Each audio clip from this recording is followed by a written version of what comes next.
10 ગણિત પ્રમેય 6.2 જોઈશું આપણે આજે। જો કોઈ રેખા ત્રિકોણની બે બાજુઓનું સમાન ગુણોત્તરમાં વિભાજન કરે તો તે રેખા ત્રીજી બાજુને સમાંતર હોય છે। અથવા તો સમપ્રમાણતાના મૂળભૂત પ્રમેયનો પ્રતિપ્રમેય લખો અથવા થેલ્સના પ્રમેયનો પ્રતીપ લખો। બરાબર છે, તો આપણે શરૂ કરી દઈએ પ્રમેય। તો શરૂઆતમાં આપણે ડાયાગ્રામ દોરીશું, આકૃતિ દોરીએ આપણે। આ પ્રમાણે આપણને ત્રિકોણ એબીસી આપેલો છે અને ત્રિકોણ એબીસીના સમતલમાં કોઈ રેખા આપણને ડી આપેલી છે। જો ત્રિકોણ એબીસીના સમતલમાં રેખા ડી દોરેલી છે, જે રેખા ત્રિકોણ એબીસીની બે બાજુઓ એબી અને એસીને બે ભિન્ન બિંદુઓ ડી અને ઈમાં છેદે છે। આ જે રેખા ડી છે એ બીસીને શું છે, સમાંતર થાય એવું આપણે સાબિત કરવાનું છે, પરંતુ બે બાજુઓને બે ભિન્ન બિંદુમાં છેદે છે। બરાબર, એટલે કે એડી અપોન ડીબી એઈ અપોન ઈસી એવી રીતે છેદે છે કે જેથી એડી અપોન ડીબી બરાબર એઈ અપોન શું થાય, ઈસી થાય। તો આપણે આ રીતે પક્ષમાં લખીશું, ત્રિકોણ એબીસીમાં કોઈ રેખા ડી એ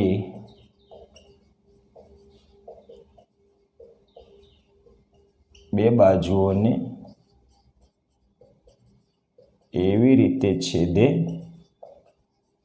કે જેથી એડી અપોન ડીબી બરાબર એઈ અપોન ઈસી થાય। ઓકે, ધ્યાન રાખજો, એડી અપોન ડીબી બરાબર એઈ અપોન ઈસી થાય। તો આપણે સાબિત કરવાનું છે। સાબિત આપણે આ રીતે કરવાનું છે કે આ જે રેખા ડી છે એ બીસીને શું છે, સમાંતર છે। રેખા ડી બીસીને ત્રીજી બાજુને શું છે, સમાંતર છે। હવે આપણે સાબિતી, તો સાબિતીમાં આપણે વાત કરીશું કે ભાઈ ત્રિકોણ એબીસીના સમતલમાં આવેલ બે રેખાઓ, કઈ બે રેખાઓ છે, ડીઈ અને બીસી। ડી અને બીસી વચ્ચે બે શક્યતાઓ છે। ધ્યાન રાખો કે એબીસીના સમતલમાં જે બે રેખાઓ આવેલી છે, રેખા ડી અને બીસી વચ્ચે બે શક્યતાઓ છે। નંબર 1, ડીઈ અને બીસી સમાંતર હોય અને નંબર 2, ડીઈ અને બીસી સમાંતર ના હોય।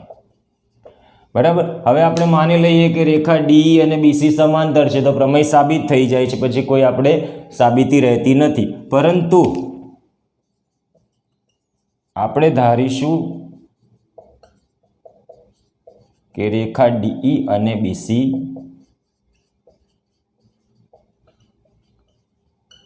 સમાંતર નથી, બંને રેખાઓ સમાંતર નથી। તો સમાંતર નથી તો હવે શું કરીશું, તો આપણે ડીમાંથી, બરાબર છે, ડીમાંથી આપણે એક રેખા પસાર કરીશું। બરાબર છે, ડીમાંથી કોઈ રેખા આપણે દોરીશું, રેખા ડી ડેશ બરાબર છે દોરીશું, જે બીસીને સમાંતર છે। બરાબર, તો આપણે એમ વાત કરીએ કે ભાઈ ડીમાંથી આપણે કોઈ રેખા દોરીએ, ડીમાંથી કોઈ રેખા દોરીએ અથવા તો ડીમાંથી બીસીને સમાંતર રેખા ડી ડેશ દોરો। ઓકે, તો આપણે દોરીશું અહીંયા,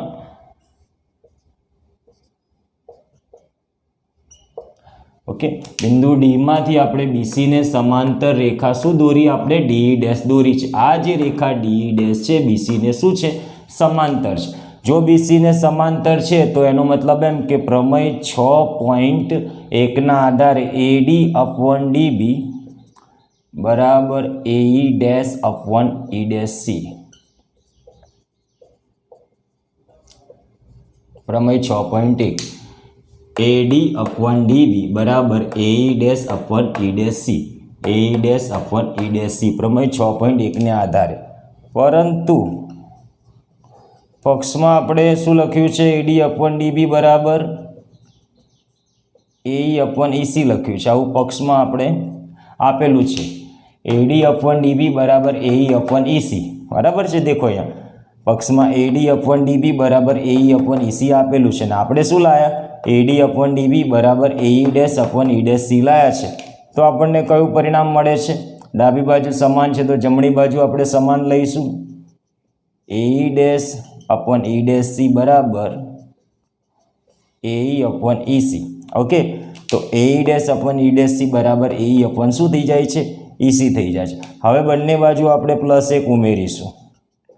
AE dash E dash C +1 AE upon EC +1 બંને બાજુ આપણે 1 ઉમેરીશું. ધ્યાન રાખો, બંને બાજુ આપણે 1 ઉમેર્યા. AE dash upon E dash C +1 AE upon EC +1.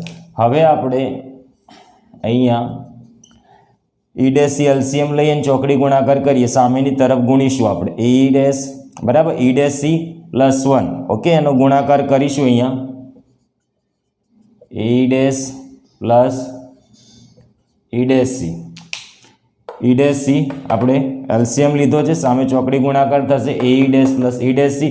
Same એવું સામેની તરફ આપણે લસા લઈશું. EC લસા લઈએ આપણે અને AE પ્લસ EC થશે.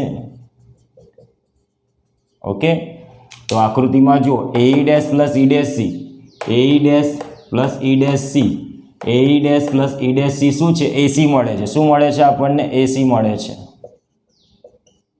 છેદ એમને એમ લખવાનો છે અને અહીંયા AE plus EC, AE plus EC કરીએ. AE પ્લસ EC કરવાથી આપણને AC મળે છે. છેદ એમને એમ રહેશે. તો અંશ સમાન થઈ ગયા, AC સમાન થઈ ગયા તો છેદ ઇક્વલ થશે.